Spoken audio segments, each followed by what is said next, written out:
Bueno, en esta oportunidad vamos a analizar la declaración de renta de una persona que se categorizó como empleado. ¿Qué ingresos presenta? Presenta ingresos por salarios 48 millones. Vendió un activo fijo, un vehículo, por 20 millones. Tiene ingresos por dividendos de 3 millones. Tiene rendimientos financieros de bancos por 2 millones y retiró de las cuentas AFC sin cumplir el tiempo, que a partir del año 2013 son 10 años, 15 millones de pesos. Lo que primero debemos hacer es categorizar a la persona natural. Para categorizar a la persona natural debemos analizar los ingresos.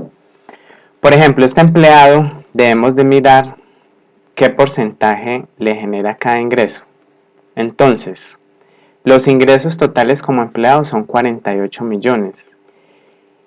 De estos ingresos debemos eliminar, toda vez que el inciso 1 del artículo 4 del decreto 3032 prevé que no hacen parte del cálculo del ingreso la venta de activos fijos, como en este caso que vendió un vehículo, ni tampoco hace parte del análisis el dinero que haya retirado de cuentas AFC.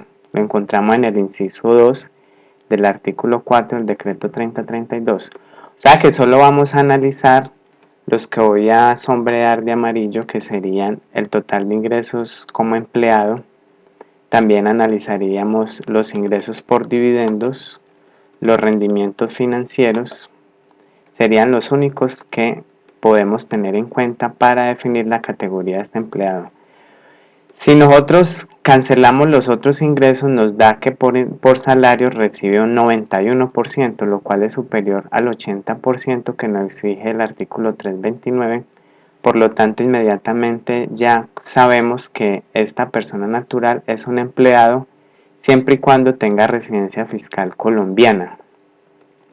Ahora, si tenemos en cuenta la venta de activos poseídos por menos de 2 años, los ingresos por salarios apenas serían el 55%, lo que nos haría dudar si es empleado o no.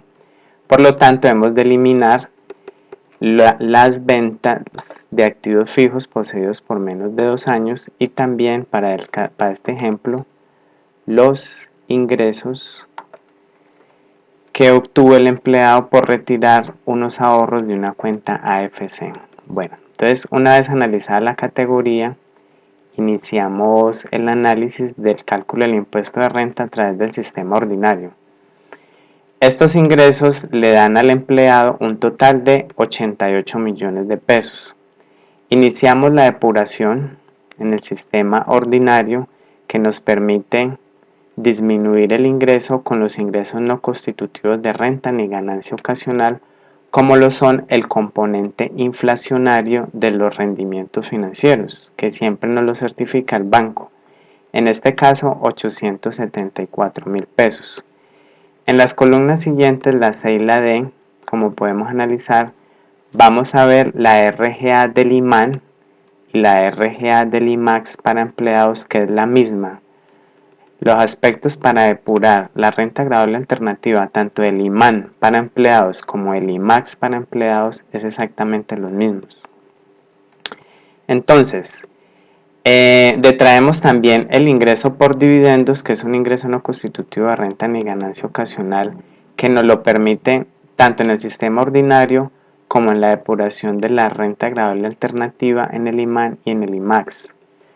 Luego seguimos con los costos y deducciones, que en este caso el empleado pagó por intereses hipotecarios 1 millón de pesos, aportes a la salud obligatoria 1.440.000, los cuales los puede también detraer del cálculo de la RGA, ya que el pago de intereses hipotecarios en el cálculo de la RGA para el impuesto por el sistema IMAN o IMAX para empleados no es permitido, su resta.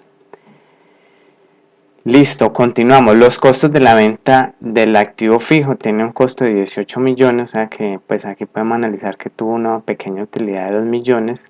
Los costos sí los podemos detraer tanto del cálculo del impuesto de renta por el sistema ordinario como del IMAN y el IMAX. En el cálculo del impuesto de renta también el artículo 387 nos permite deducir un valor que puede llegar hasta el 10% del ingreso total por dependientes económicos que tenga el empleado.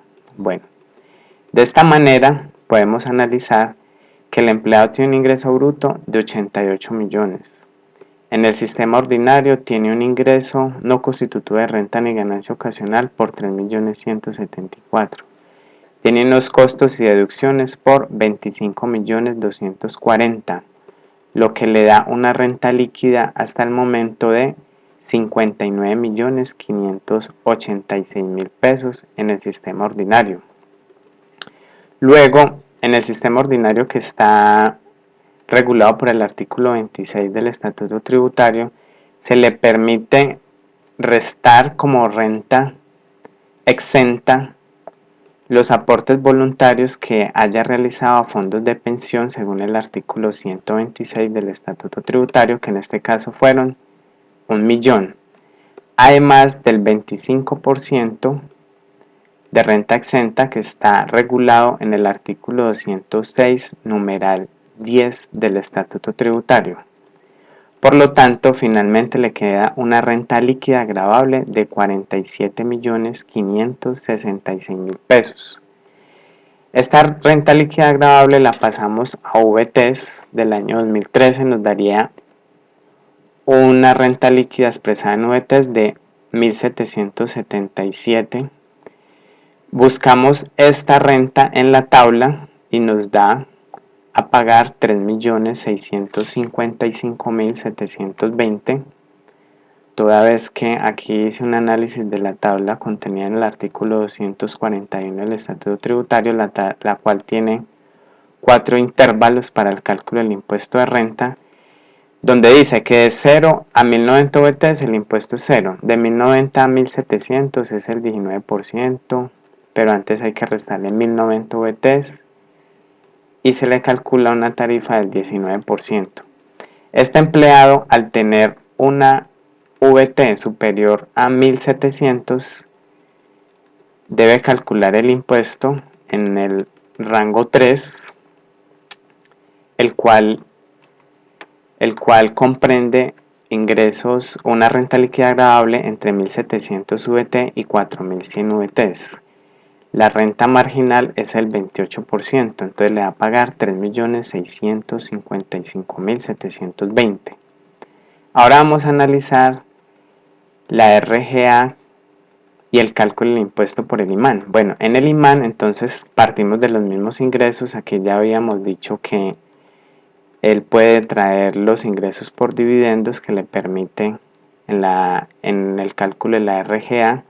También puede disminuir los aportes obligatorios a la salud, el costo de la venta del activo fijo.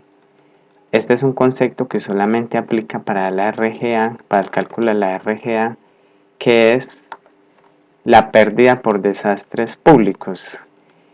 Colombia ha sufrido grandes cambios climáticos, algunas veces ha tenido inundaciones, entonces son aquellas pérdidas ocasionadas por un desastre, por ejemplo, que sea climático, como un deslizamiento, lo puede llevar para el cálculo de la RGA.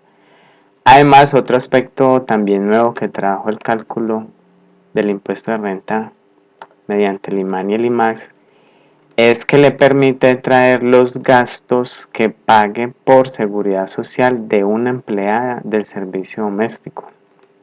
Bueno, entonces, para calcular el IMAN y el IMAX tenemos hasta acá una renta líquida de 63.576.000. Procedemos a restar la renta exenta, la cual es los aportes obligatorios al fondo de pensiones, que en este caso son 1.440.000, y le queda una RGA de 62.136.000. Convertimos esa RGA a VT y nos da 2.315 VT. En el cálculo del impuesto por el sistema IMAN nos da 531.720, queda en el rango de 19,81 VT, y para el cálculo del impuesto de renta por el sistema IMAX le da a pagar 804.693, ya que queda en el rango de 29,98 VTs. Aquí, ¿qué podemos analizar? Este empleado le conviene más calcular su impuesto de renta por el sistema IMAX para empleados, ya que paga menos que por el sistema ordinario y le queda su declaración en firme en 6 meses. ¿Qué sucede? Recordemos que al empleado le obliga a calcular el impuesto de renta por el sistema ordinario, compararlo por el IMAN, y como podemos ver, con el sistema ordinario paga 3.655.620 impuesto de renta. Por el IMAN paga 531.720, pero como debe elegir el más alto, tendría que pagar 3.655.720. Ahora, el IMAX para empleados lo obligaría a pagar 805.693, lo cual es un valor inferior.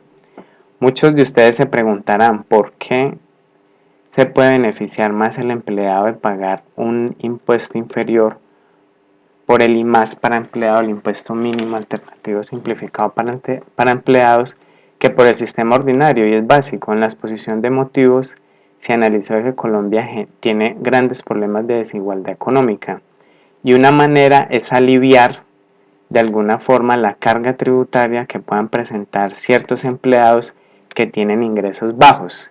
Entonces, como se analizó en la exposición de motivos de la ley 1607, la reforma tributaria en cuanto a los empleados pretende que aquellos con menores ingresos contribuyan menos.